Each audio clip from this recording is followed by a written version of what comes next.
श्री राग महला पहला।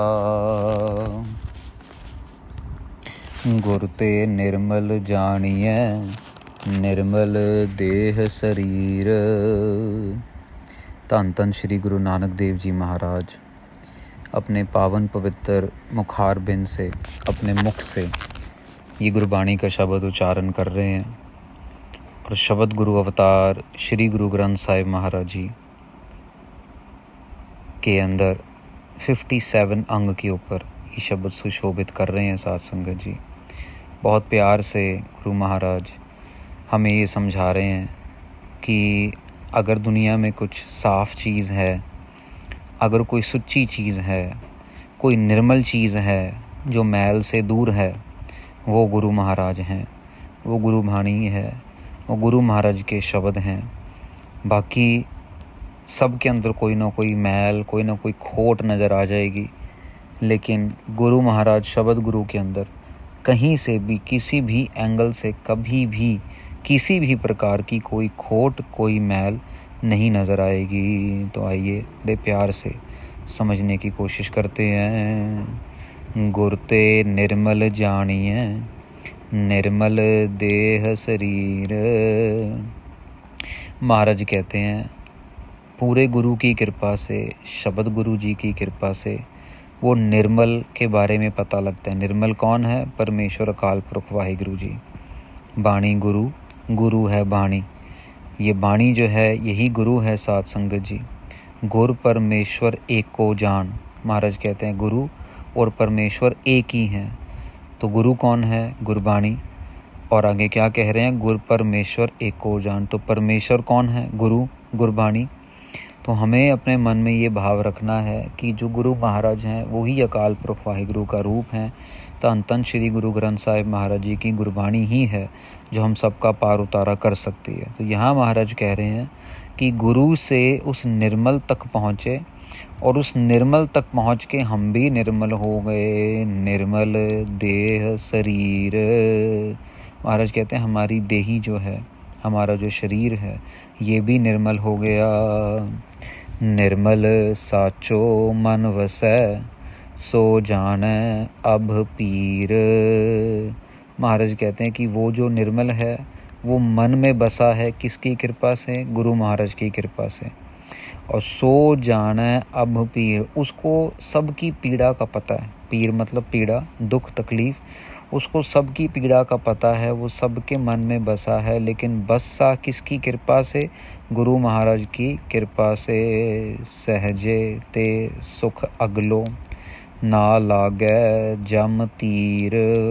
महाराज कहते हैं गुरु के साथ जब से जुड़ गए तब से ही सुख यहाँ पे भी और अगला भी सुख प्राप्त हो रहा है। और जो जमदूत का जो तीर है ना, जमदूत ने जो हमें आके तीर से मारना था या हमें जमदूत ने पकड़ के लेके जाना था, वो गुरु महाराज ने अब वो उस जमदूत के दर्द से, डर से दूर कर दिया है। भाई रे मैल नाही निर्मल जल नाय। महाराज कहते हैं कि दो मीनिंग बन जाते हैं। साथ संगत जी इस पंक्ति के। महाराज कहते हैं मेरे भाइयों, संगी जनों, साधु महात्माओं, मैल नाही निर्मल जल नाय। जब हम साफ जल से स्नान करते हैं ना, तो फिर शरीर की कोई मैल नहीं रह जाती। या ये समझ लीजिए इसका अर्थ ये भी बन जाता है कि भले ही जितनी मर्जी मैल हो, लेकिन जो पानी की जो सफाई है ना, पानी कभी मैला नहीं होगा। वो बड़ी से बड़ी मैल को तो साफ़ कर देगा, लेकिन पानी खुद कभी मैला नहीं होगा। इसीलिए परमेश्वर जो है उसको कोई फ़र्क नहीं पड़ता, कोई कितना बड़ा, कोई चोर चक्का झूठा फरेबी आ जाए, लेकिन परमेश्वर प्यार से अपने निर्मल भाव से उसके मन को बदल ही देते हैं। निर्मल साचा एक तू और मैल भरी सब जाए। महाराज कहते हैं बाकी सब के अंदर मैल भरी हुई है। आप ही अकाल पुरख वाहिगुरु जी जो बिल्कुल निर्मल हो, मैल से परे हो रहा हो, विश्राम देते हैं। हर का मंदिर सोहना किया करण हार। महाराज कहते हैं हरि अकाल पुरख वाहिगुरु जी का जो मंदिर है ना, ये बहुत सुंदर है, बनाया है अकाल पुरख वाहिगुरु जी ने। साध संगत जी, यहाँ पे मंदिर की बात हो रही है। जो हमारा मन है, शरीर है, जहाँ पे परमेश्वर का अंश आत्मा, जो परम आत्मा से आई है, ये आत्मा बसती है। रव सस दीप अनूप ज्योत त्रिभुवन ज्योत अपार। महाराज कहते हैं कि जो हरि का मंदिर है, हमारा घर है, ये पूरी दुनिया है, ये सब उसका घर है। इसके अंदर भले ही सूरज है, भले ही चंद्रमा है, भले ही जो कह लो कि समुद्र है, ये सब के सब जो हैं बहुत सुंदर तरीके से ज्योत दे रहे हैं, बहुत सुंदर तरीके से लाइट दे रहे हैं। पर ये लाइट आ कहाँ से रही है साध संगत जी? त्रिभुवन ज्योत अपार। ये लाइट जो है, ये तीनों लोकों में भी, तीनों लोक से आ रही है। तीन लोक जो बहुत प्रचलित है, जैसे आपने सुना होगा कि ब्रह्मा विष्णु महेश जी की ड्यूटी लगी है, बनाने वाला, चलाने वाला और नाश करने वाला। तीन लोकों के अंदर भी, तीन लोक के अंदर भी जो कह लो कि ज्योत है, वो ज्योत भी इसी कर्णहार ने बख्शिश की है। हाट पट्टन गढ़ कोठड़ी सच सौदा व्यापार। महाराज कहते हैं कि देखो, थोड़ा सा ध्यान से समझने की ज़रूरत है साध संगत जी।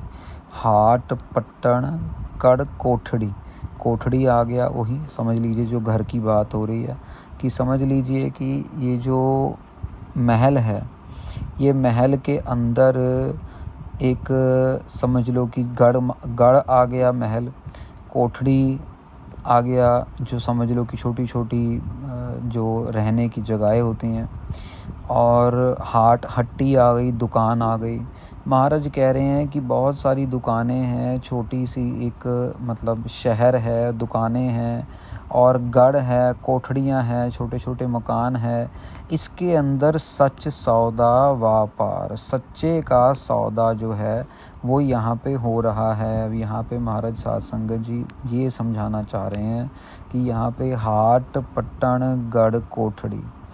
अब जो शरीर है साध संगत जी हमारा, ये शरीर जो है, ये एक तरीके से समझ लीजिए कि हमारा गढ़ है, ठीक है, पट्टन जिसको शहर कह देते हैं। अब शहर के अंदर हमारा जो मन है, वो मन एक किला एक तरीके से। अब किले के अंदर बहुत सारी दुकानें लगी हुई हैं। ये जो दुकानें हैं, ये दुकानें समझ लीजिए काम क्रोध लोभ मोह अहंकार जो विषय विकार हैं, ये विषय विकार खरीदते हैं। इनसे कौन खरीदता है? जो हमारे कह लो कि जिन बॉडी के, एक तो हो गया बॉडी के पार्ट्स, दूसरा हो गया बॉडी की सेंसेस, जो हम सूंघ रहे हैं, जो हम देख रहे हैं, जो हम टेस्ट कर रहे हैं, जिनको हम इंद्रियां कह देते हैं साध संगत जी। इंद्रियां जो हैं छोटे छोटे मकान हो गए। ये छोटे छोटे मकान इंद्रियां जो हैं हमारी शरीर के अंदर, हमारे विकारों के थ्रू जो है, ये कह लो कि काम तो इन्होंने करना था नाम जपने का, लेकिन ये लगाना था इनको महाराज के सच्चे सौदे के अंदर। लेकिन ये लगे कहाँ पे हुए हैं? दूसरी तरह लगे हुए हैं, अलग अलग जगह पे। महाराज ने इनको बनाया कि भाई ये सच्चा सौदा करें, नाम जपने का सौदा करना है। ज्ञान अंजन पह पंजना देख निरंजन पाए। महाराज कहते हैं इन सब ने मिलके एक ऐसे ज्ञान के अंजन को, ज्ञान के सुरमे को, सुरमा होता है ना अंजन साध संगत जी, आँखों में ऐसा सुरमा डालना है ज्ञान का, जिसकी वजह से जो दुख, जो डर है, पह पंजना, जो डर है, मौत का डर जो है, वो निकल जाना है। देख निरंजन पाए, प्यार से निरंजन परमेश्वर की ज्योत को देखते देखते अंदर से डर को निकाल देना है, मौत के डर को निकाल देना है। गुप्त प्रगट सब जानिए जे जन राखै ठाए। महाराज कहते हैं कि गुप्त प्रगट सब जानिए। भाई कुछ चीज़ें तो साध संगत जी हमें नज़र आती हैं और कुछ चीज़ें हमें नज़र नहीं आती। अब महाराज कह रहे हैं कि जो नाम जपने वाले हैं, जो गुरु महाराज की कृपा से इस लाइन में लग चुके हैं, जिनको नाम का रस आया हुआ है, सुबह शाम दिन रात सतनाम वाहिगुरु जाप कर रहे हैं, तो साध संगत जी गुपत प्रगट सब जानिए, महाराज कहते हैं वो सब का सब कुछ जानते हैं। जे मन राखै ठाए। अब अगर वो मन के अंदर एक समझ लो कि ठाए का मतलब होता है एक जगह पे टिका के रखेंगे ना, तो मन के अंदर ये सारे के सारी चीज़ों का ये प्रकाश हो जाता है। पर जब मन के अंदर कह लो कि ठहराव नहीं है, कभी यहाँ भटकेगा, कभी वहाँ भटकेगा, कभी एक दरवाजे पे, कभी दूसरे दरवाजे पे, तो फिर साथ संगत जी फिर बात बनती नहीं होती, फिर तो इंसान भटकता ही रह जाता है। एक किश्ती में सवारी करेंगे तभी जाके जो है बात बनती है। ऐसा सतगुर जे मिले ता सहजे ले मिलाए। महाराज कहते हैं ऐसा अगर सतगुर मिल जाए ना, फिर जाके सहज सुभाए ही हमारे अंदर एक इच्छा और परमेश्वर की प्राप्ति हो जाती है। लेकिन कंडीशन क्या है? ऐसा सतगुर, सच्चा सतगुर, जिनके पास सच्चे नाम का खजाना है, झूठ मूठ वाला नहीं साध संगत जी, दिखावे वाला नहीं। कस कसवट्टी लाइए परखे हित चित लाए। महाराज कहते हैं आपने साध संगत जी कसवट्टी देखी होगी। ऐसे कसवट्टी अगर लगाओ तो पता लग जाता है कि बंदा कहाँ पे खड़ा है। कसवट्टी समझ लो कि एक पत्थर को माना जाता है, और जो अगर पत्थर लगाया जाए तो पता लग जाता है कि भाई ये चीज़ कितनी पवित्र है, या कितनी पक्की है, कितनी खरी है और कितनी खोटी है। तो यहाँ पे महाराज कह रहे हैं कि कसवट्टी लाई है, जब उसकी कसवट्टी लगती है, जब वो कोई परख लेता है, हित चित्त लाए, हमारे साथ हमारे प्यार की, हमारे कह लो कि चित्त की, हमारे मन की कसवट्टी, हमें हमारी मन के ऊपर कसवट्टी डालता है, टेस्ट लेता है, तो क्या होता है? खोटे ठावर ना पाए नी खरे खजाना पाए। महाराज कहते हैं जो खोटे हैं ना, जिनके अंदर प्यार नहीं है, जिनके मन में दिखावा है, वो तो फिर लुढ़क जाते हैं, वो तो नहीं टिक पाते। लेकिन जिनके अंदर प्यार है, खरे खजाना पाए, जो अच्छे हैं, जो पूरे हैं, उनको फिर नाम का खजाना जो है वो प्राप्त हो जाता है। उनके अंदर फिर दुविधा नहीं रह जाती साध संगत जी। ऐसी साध संगत जी ये समझ लीजिए कि गुरु महाराज के प्यार वाले ऐसे ऐसे लोग हैं, ऐसे ऐसे लोग हैं। एक साखी आती है साध संगत जी, तो वो साखी ऐसी है कि मूसा जी जो हुए इज़राइल के बड़े महात्मा पैगंबर पीर माने गए हैं वो, तो उनके पास एक माई आती है, एक माता आती है, जिसको बच्चे की दात चाहिए होती है। तो वो मूसा जी को कहते हैं कि हमें बच्चा दिलवा दो, अल्लाह से बच्चा दिलवा दो। तो मूसा जी कहते ठीक है, हम जाएंगे और हम पर्वत पे चढ़ के और बेनती करेंगे अल्लाह ताला को, और तुम्हें जवाब देंगे शाम को। तो चले जाते हैं, बेनती करते हैं कि ऐसे वो आई थी माता, उसको बच्चा चाहिए। तो मूसा जी को अल्लाह मियाँ कहते हैं कि नहीं, इसके कर्म में कोई बच्चा नहीं है, इसको मना कर दो कि इसको बच्चा नहीं मिलेगा। आके कह देते हैं माई, अल्लाह मियाँ को बेनती की और तेरे कर्मों में कोई बच्चा नहीं लिखा है, इसलिए तेरे को बच्चा नहीं मिलेगा। तो माई थोड़ी अपसेट हो जाती है, रोती है। कुछ समय बीतता है, 2-4 साल बीतते हैं। इज़राइल की बाज़ार में मूसा जी भी घूम रहे हैं और यही औरत घूम रही है, छोटा सा बच्चा इसके हाथ में है। और ये मूसा जी देख के पहचान लेते हैं तो वही औरत है जो आई थी, ये बच्चा। तो मूसा जी को कहते हैं कि हाँ मैं वही हूँ जो आपसे आई थी, आपने मना किया था कि भाई बच्चा मुझे नहीं मिलेगा, अल्लाह मियाँ ने मना कर दिया है, पर मुझे तो बच्चा मिल गया, कृपा हो गई। तो मूसा बड़ा हैरान हुआ, कहते किसने दिया? कहते अल्लाह नहीं दिया, और किसने दिया? तो कहते अल्लाह तो एक ही, अब 2 अल्लाह थोड़ी ना हो गए कहीं दुनिया में, 2 ईश्वर भगवान तो होंगे नहीं। तो कहते हैं ठीक है मैं पूछूंगा। तो जाते हैं, पूछते हैं, पहाड़ पे चढ़ते हैं, पूछते हैं अभी ऐसे मैंने आपको कहा था तो आपने मेरे को मना कर दिया था, अभी उसके पास तो बच्चा आ गया, तो ये कैसे हो गया? तो महाराज अल्लाह मियाँ कहते हैं कि ये तेरे को इसका बात का जवाब बाद में देंगे, पहले तो ये कटोरा पकड़ और जा, हमें आज इंसान का गोश्त चाहिए। आज तक तो तू चलो जानवर का गोश्त कभी ना कभी खा लिया कर लिया, लेकिन आज तो इंसान का गोश्त लेके आना, मांस लेके आना है इंसान का। कहते ठीक है, इसमें तो कोई बड़ी बात है नहीं। अब मूसा जी ने ले लिया अपना बर्तन और दरवाज़ा खटखटा रहे हैं। सुबह से दिन हो गया, दिन से शाम होने वाली है, और सारे मना कर देते, अरे क्या, कोई बकरे का लो, किसी और का लो, लिए इंसान का गोश्त कहाँ से देंगे, कौन देंगे तुम्हें, कैसे देंगे। शाम हो गई, अंधेरा होने वाला। अब बड़े मायूस से हैं यार, सारा मार्केट सब कुछ बाज़ार छान लिया, सारा इजराइल का चप्पा चप्पा छान लिया, लेकिन कोई अपना मांस ही देने को तैयार नहीं है। वापस जाने का समय होता है, इतने में ही सामने से एक फ़कीर नज़र आ जाते हैं। तो वो फ़कीर नज़र आ जाते हैं तो कहते हैं यार चलो चलते चलते, ये तो फ़कीर है, इसको क्या पड़ी होगी, एक बार इसको भी पूछ के देख लेते हैं, क्या पता ये कुछ कर दे दान। फ़कीर के पास जाते हैं, कहते हैं भाई खुदा का हुक्म है और इंसान का गोश्त चाहिए। कहते ला कमाल की बात हो गई, खुदा ने भेजा तुम्हें? हाँ खुदा ने भेजा, ये लो। सबसे पहले अपनी बाजू का मांस काट के दे देते हैं। फिर जब मूसा जी खुश हो जाते हैं, जाने लगता है, अरे रुको रुको रुको रुको, आप रुको एक बारी, आप ऐसा करो, क्या पता अल्लाह मियाँ को मेरी बाजू का मांस की जगह मेरी गर्दन का मांस अच्छा लगे। गर्दन का मांस भी उतार के दे देते हैं। जाने लगते हैं मूसा जी। फिर अरे रुको रुको, अरे रुको, अभी रुको, अब हज़रत जी आप रुको, क्या पता परमेश्वर को मेरी गर्दन की जगह मेरे गाल का मांस, जो कि और सॉफ्ट होता है, वो अच्छा लगे, वो मांगा हो। मुझे तो पता नहीं क्या मांगा है, वो भी उतार के दे देते हैं। पेट का मांस अच्छा लगे, उतार के दे देते हैं। छाती का मांस उतार के दे देते हैं। पीठ का मांस उतार के दे देते हैं। पैर, लात, जांग, हर एक जगह मांस उतार के वो पूरा कटोरा भर देते हैं।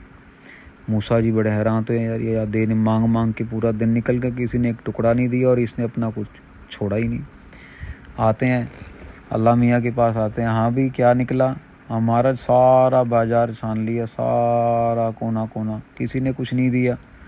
फिर एक फ़कीर मिला, उसने सारा ये उतार के दे दिया, तो ये सारा का सारा आपके सामने आ गया। तो महाराज अल्लाह मियाँ पूछते हैं मूसा जी को, आपको सवाल का जवाब मिला? आपने सवाल पूछा था। कहते नहीं महाराज, मेरे को समझ नहीं आया। कहते आपने कहा था कि वो औरत को हमने मना कर दिया था। कहते अब आप बताओ, अगर कोई अपने शरीर का मांस नोच नोच के हमारे चरणों में रख दे तो क्या हम उसकी बात नहीं मानेंगे? कहते जब आपने उसको मना किया बच्चा नहीं मिलेगा, वो रोती रोती इस फ़कीर के पास चलेगी, और इस फ़कीर ने हुक्म किया कि इसको बच्चा दो, आपको इसको बच्चा देना पड़ेगा। तो ऐसे प्यार में आके अगर कोई मांगेगा तो फिर हमें भी देना पड़ेगा, फिर हमें भी करना पड़ेगा, और हमने किया। तो वो फ़कीर की रिक्वेस्ट पे उस माता को जो था वो बच्चा मिला। तो इसीलिए मिला क्योंकि उसने अपना सब कुछ न्योछावर किया। आ गया ना, कसवट्टी लाई है। महाराज कहते हैं ना कि जो खरे हैं वो तो खजाने को प्राप्त कर लेंगे, वो तो परमेश्वर को प्राप्त कर लेंगे, जो खरे हैं, जो सही हैं, जो जेन्युइन। लेकिन जो खोटे हैं, जो ड्रामेबाज हैं, उनको कुछ भी नहीं मिलेगा।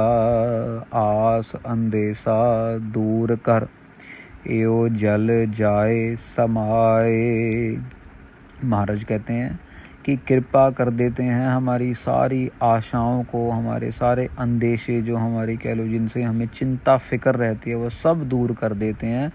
एओ मल जाए समाए, जैसे कि जो हमारा इस तरीके से जितनी भी हमारी मैल है वो सब की सब दूर हो जाती है। तो साथ संगत जी, यहाँ पे आधा शब्द जो है वो समाप्त होता है। कल फिर 57 अंग का पहले शब्द का दूसरा भाग, उसकी कथा विचार होगी।